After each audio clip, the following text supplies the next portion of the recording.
សាសនាខុសឆ្គងនៃសមាគមសាក្សីអាន់សាន់ហុងសូមអ្នកប្រុងប្រយ័ត្នចំពោះអ្នកដែលចូលមកចិត្តអ្នកក្រោមឈ្មោះថាសមាគមផ្សព្វផ្សាយពិភពលោកពួកជំនុំនៃព្រះ World Mission Society Church of God ឬអាន់សាន់ហុងពួកគេគឺជាក្រុមសាសនាខុសឆ្គងប្រឆាំងនឹងព្រះគ្រីស្ទដែលបំភ្លៃព្រះគម្ពីរដោយវៃឆ្លាតហើយរមែងថ្វាយបង្គំមនុស្សស្លាប់ថាជាព្រះ 1. តើអាន់សាន់ហុងជាព្រះជាម្ចាស់មែនឬការអះអាងរបស់ពួកជំនុំអាន់សាន់ហុងនិយាយថាអាន់សាន់ហុងគឺជាព្រះវរបិតាដែលយាងមកយកសត្វឈាមជាមនុស្សហើយក៏ជាព្រះគ្រីស្ទដែលយាងមកជាលើកទី2ព្រមទាំងជាព្រះវិញ្ញាណបរិសុទ្ធដោយជាអ្នកជំនួយផងដែរចំណែកឯនៅក្នុងការបង្រៀនរបស់ព្រះគម្ពីរវិញបានពោលថាគ្រានោះបើមានអ្នកណាប្រាប់អ្នករាល់គ្នាថាមើលព្រះគ្រីស្ទគង់នៅទីនេះឬនៅទីនោះកុំឲ្យជឿគេឡើយត្បិតនឹងមានព្រះគ្រីស្ទคล้ายនិងហោរាคล้ายកើតឡើងដោយនេះយោងពីព្រះគម្ពីរម៉ាថាយជំពូក24ខ23ដល់ខ24ដូច្នេះតាមការពន្យល់គឺនិយាយថាអាន់សាន់ហុងគ្រាន់តែជាមនុស្សធម្មតាម្នាក់ដែលបានស្លាប់ដោយជំងឺដាច់សរសៃឈាមខួរក្បាលនៅឆ្នាំ1985ប៉ុណ្ណោះលោកគឺជាមនុស្សធម្មតាម្នាក់ក្នុងចំណោមអ្នកដែលតាំងខ្លួនថាជាព្រះគ្រីស្ទដែលជាព្រះគ្រីស្ទคล้ายនឹងឯងទី2តើពិតជាមានព្រះមេត្តាមែនឬការអះអាងរបស់ពួកជំនុំអាន់សាន់ហុងពួកគេនិយាយថាមេសាសនាស្រីឈ្មោះចាំងគីលចាគឺជាព្រះមេត្តានិងជាប្រពន្ធថ្មីថ្មោងជាភរិយារបស់កូនជាមដែលមានចែងនៅក្នុងកាន់គម្ពីរវិវរណៈប៉ុន្តែ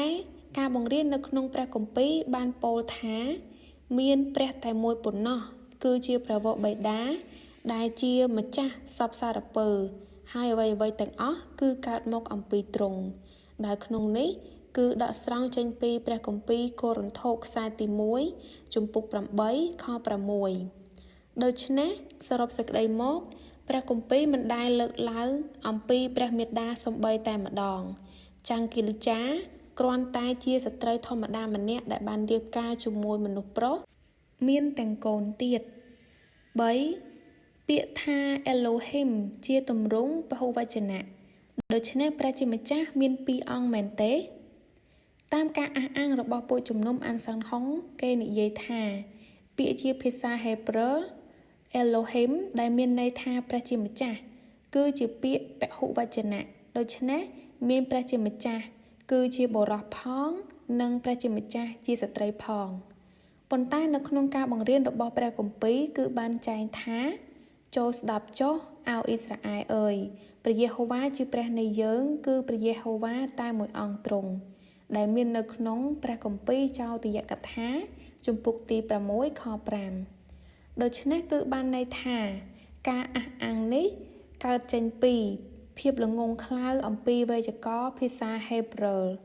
Elohim គឺជាទម្រង់ពហុវចនៈនៃឧត្តមភាពដែលបង្ហាញពីភាពអស្ចារ្យរបស់ព្រះជាម្ចាស់ដែលមានតែមួយអង្គគត់ហើយការអះអាងរបស់ពួកអាន់សាន់ហុងគឺមិនមែនជាការពិតនោះទេទី4តើអាន់សាន់ហុងបានក្រងរាជ្យបន្តពីដាវីតដែរឬទេពួកអាន់សាន់ហុងគេបានលើកឡើងថាព្រះយេស៊ូវត្រូវតែធ្វើកិច្ចការបម្រើព្រះជាម្ចាស់40ឆ្នាំប៉ុន្តែជាក់ស្ដែងព្រះយេស៊ូវបានបំពេញពន្ធកិច្ចថ្វាយព្រះបានតែ3ឆ្នាំប៉ុណ្ណោះហើយនៅសល់37ឆ្នាំទៀតហើយ37ឆ្នាំនោះគឺជាអាន់សាន់ហុងជាអ្នកដែលបំពេញពន្ធកិច្ចថ្វាយព្រះដូច្នេះទៅគ្រប់40ឆ្នាំក្នុងរយៈពេល40ឆ្នាំនោះវាគឺជារយៈពេលដែលស្ដេចដាវីតធ្វើការបម្រើព្រះដែរហេតុនេះហើយទើបគេអះអាងថាអាន់សាន់ហុងជាព្រះយេស៊ូវដែលយាងមកជាលើកទី2ចំណែកឯការបង្រៀននៅក្នុងព្រះគម្ពីរវិញបានពោលថាបុត្រនោះនឹងបានជាធំឧត្តមហើយគេនឹងហៅទ្រង់ជាព្រះរាជបុត្រានៃព្រះដ៏ខ្ពស់បំផុតព្រះអង្គម្ចាស់ដ៏ជាព្រះទ្រង់នឹងប្រទានរាជ្យនៃហ្លួងដាវីតជាអាយកោទ្រង់ថ្វាយទ្រង់សោយដែលខគម្ពីរនេះ គឺយោងចេញពីព្រះគម្ពីរលូកាជំពូកទី1ខ32ដូច្នេះសរុបសេចក្តីមកព្រះគម្ពីរបានប្រកាសរួចហើយថាព្រះយេស៊ូវបានបន្តរាជរបស់ដាវីតអស់កលជានិច្ចមិនមានហេតុផលអ្វីត្រូវបន្ថែមការបម្រើពន្ធកិច្ច37ឆ្នាំរបស់អានសាន់ហុងដើម្បីបង្គ្រប់រាជនោះឡើយនេះគឺជាការអះអាងដែលផ្ទុយស្រឡះពីព្រះគម្ពីរទាំងស្រុង 5. តើឈ្មោះអានសាន់ហុងត្រូវបានថ្លែងទំនាយក្នុងព្រះគម្ពីរមែនឬទេការបង្រៀនរបស់ពួកអានសាន់ហុងគេបានលើកឡើងថានៅក្នុងកាន់គម្ពីរវិវរណៈជំពូក14សំឡេងសុងដែលជាឧបករណ៍របស់ទេវតាផ្លុំនោះមានន័យថាសុងចំណែកសូរទឹកច្រើនមានន័យថាហុងហើយគេក៏សម្រេចថានេះឯងគឺជាឈ្មោះថ្មីរបស់ព្រះជាម្ចាស់គឺអានសាន់ហុងចំណែកឯការបង្រៀននៅក្នុងព្រះគម្ពីរវិញគឺបានចែងថាខ្ញុំក្រឡេកទៅឃើញកូនជាមឈរនៅលើភ្នំស៊ីយ៉ូនហើយមានមនុស្ស 144,000 នាក់ដែលមានព្រះនាមទ្រង់និងព្រះនាមព្រះវរបិតាទ្រង់កត់លើថ្ងាសគេបានឈរជាមួយដែលពាក្យទាំងអស់នេះគឺស្រង់ចេញពីព្រះគម្ពីរវិវរណៈជំពូកទី14ខ1ដូច្នេះសរុបសេចក្តីមកការអះអាងរបស់អានសាន់ហុងគឺជាការអះអាងមួយដ៏ហួសចិត្តដោយបំបែកខគម្ពីរតាមអំពើចិត្ត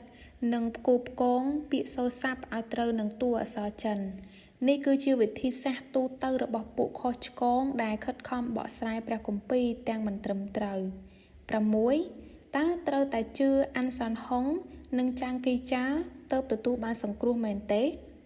ការបង្រៀនរបស់ពួកអានសាន់ហុងបានលើកឡើងថាពួកគេត្រូវតែអធិដ្ឋានក្នុងឈ្មោះអានសាន់ហុងនិងត្រូវជឿលើព្រះមេត្តាចាងគីលចាថែមទៀតទើបអាចទទួលបានសេចក្តីសង្គ្រោះ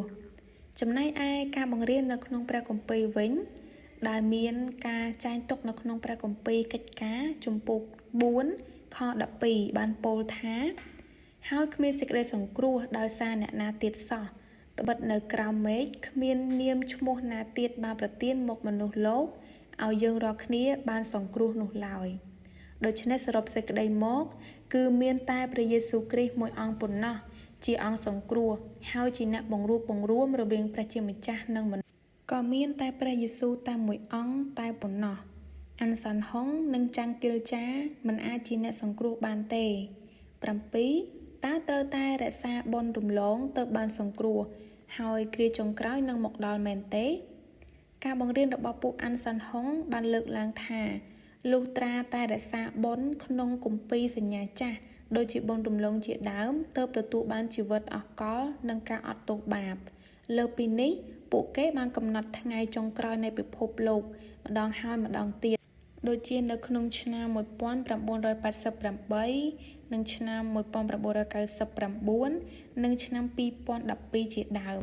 រួចជំរុញឲ្យមានការបរិច្ចាគទ្រព្យសម្បត្តិចំណែកឯការបង្រៀននៅក្នុងព្រះគម្ពីរវិញនៅក្នុងព្រះគម្ពីរកូឡូសជំពូក2ខ16ដល់ខ17បានចែងថាដូច្នេះកុំទុកឲ្យអ្នកណានិន្ទានអ្នករាល់គ្នាពីរឿងថ្ងៃបុណ្យថ្ងៃចូលខែឬថ្ងៃឈប់សម្រាកឡើយសេចក្តីទាំងនេះជាស្រមោលនៃការដែលត្រូវមកតែតួរូបអង្គនោះគឺជាព្រះគ្រីស្ទ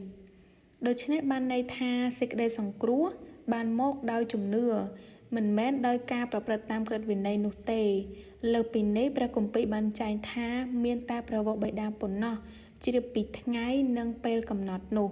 គឺនៅក្នុងព្រះគម្ពីរម៉ាថាយជំពូកទី24ខ36ដូច្នេះការកំណត់ពេលវេលានៃគ្រាចុងក្រោយគឺជាភស្តុតាងបញ្ជាក់ថា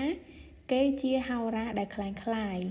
8 តើដាច់ខាតត្រូវតែរក្សាថ្ងៃសប្តាហ៍នៅថ្ងៃសៅរ៍មែនទេ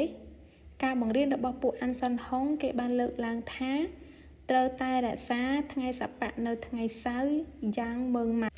ដោយយោងតាមការបង្រៀនរបស់អានសាន់ហុងដែលធ្លាប់ជាអតីតសមាជិកនៃក្រុមជំនុំ Seventh Day Adventist Church ចំណែកឯការបង្រៀននៅក្នុងព្រះគម្ពីរវិញគឺមាននៅក្នុងព្រះគម្ពីររ៉ូមជំពូក14ខ5បានចែងថាម្នាក់រាប់ថាថ្ងៃមួយល្អជាងថ្ងៃមួយទៀតឯម្នាក់ទៀតក៏រាប់ថាថ្ងៃណាក៏ដូចថ្ងៃណា ត្រូវឲ្យគ្រប់គ្នាជឿពិតប្រាកដក្នុងចិត្តខ្លួនដូច្នេះបានន័យថាក្នុងគម្ពីរសញ្ញាថ្មីការរក្សាថ្ងៃសប្តាហ៍នៅថ្ងៃសៅរ៍លែងជាលក្ខខណ្ឌនៃសេចក្តីសង្គ្រោះឬជាកាតព្វកិច្ចទៀតហើយក្រុមជំនុំបឋមសម័យឬយើងអាចហៅថាក្រុមជំនុំដំបូងបានជួបជុំគ្នានៅថ្ងៃទី1បន្ទាប់ពីថ្ងៃសប្តាហ៍គឺជាថ្ងៃអាទិត្យជាថ្ងៃដែលព្រះអង្គម្ចាស់មានប្រជញ្ញរស់ឡើងវិញទី9តើនៅកម្ពុជាពួកគេធ្វើតែរឿងល្អៗដែរឬទេដូច្នេះតាមការអះអាងរបស់ពួកអាន់សាន់ហុងនៅក្នុងប្រទេសកម្ពុជាពួកគេបានធ្វើសកម្មភាពសប្បុរសទ្រង់ទ្រាយធំដូចជាការបរិច្ចាគឈាមការសម្អាតបរិស្ថានជាដើមក្រោមឈ្មោះថា University Student Volunteer Group និង Young Adult Volunteer Group ចំណែកឯការបង្រៀននៅក្នុងព្រះគម្ពីរបានពោលថាត្បិតនឹងមានព្រះគ្រីស្ទក្លែងហើយហោរាកើតឡើងគេនឹងធ្វើទីសម្គាល់យ៉ាងធំហើយនឹងការអស្ចារ្យដើម្បីនឹងនាំពួកអ្នករើសតាំងឲ្យវង្វេងផងប្រសិនជាបានដែលក្នុងនឹងគឺដកស្រង់ចេញពីព្រះគម្ពីរម៉ាថាយជំពូកទី24ខ24ដូច្នេះមានន័យថាពួកអាន់សាន់ហុងគឺគេធ្វើយុទ្ធសាស្ត្រមួយជាទូទៅគឺដើម្បីបន្លំផ្នែកក្រោមរូបភាពនៃការងារមនុស្សធម៌ដើម្បីជ្រៀតចូលវិស័យរដ្ឋាភិបាលនិងសាលារៀនព្រមទាំងធ្វើឲ្យស្ថានភាពនោះខ្វះការប្រុងប្រយ័ត្នដែលពួកគេព្យាយាមបង្កើតរូបភាពវិជ្ជមានរបស់ខ្លួនដើម្បីចូលទៅក្នុងសង្គមទី10តើបញ្ជីជីវិតមានតែនៅក្នុងព្រះវិហារពួកជំនុំរបស់អាន់សាន់ហុងមែនឬតាមការបង្រៀនរបស់ពួកអាន់សាន់ហុងគេបាននិយាយថាមានតែនៅក្នុងព្រះវិហាររបស់ពួកគេប៉ុណ្ណោះទើបមានបញ្ជីជីវិតនៃស្ថានសួគ៌លុះត្រាតែចុះឈ្មោះបំពេញបញ្ជីសមាជិកក្រុមជំនុំនោះនឹងបានបញ្ចូលនៅក្នុងសេចក្តីសង្គ្រោះដែរប៉ុន្តែនៅក្នុងការបង្រៀនរបស់ព្រះគម្ពីរគឺនៅក្នុងព្រះគម្ពីរវិវរណៈជំពូក20ខ15បានចែងថាបើអ្នកណាគ្មានឈ្មោះកត់ទុកក្នុងបញ្ជីជីវិតអ្នកនោះត្រូវបោះទៅក្នុងបឹងភ្លើងដូច្នេះបានន័យថាបញ្ជីជីវិតដែលព្រះគម្ពីរលើកឡើងមាននៅឯនគរស្ថានសួគ៌វាមិនមែនជាបញ្ជីសមាជិកនៃក្រុមខុសឆ្គងនោះទេនេះគឺជាទង្វើបោកបញ្ឆោតនិងលបួងមនុស្សដោយយកសេចក្តីសង្គ្រោះធ្វើជាលេសតែប៉ុណ្ណោះ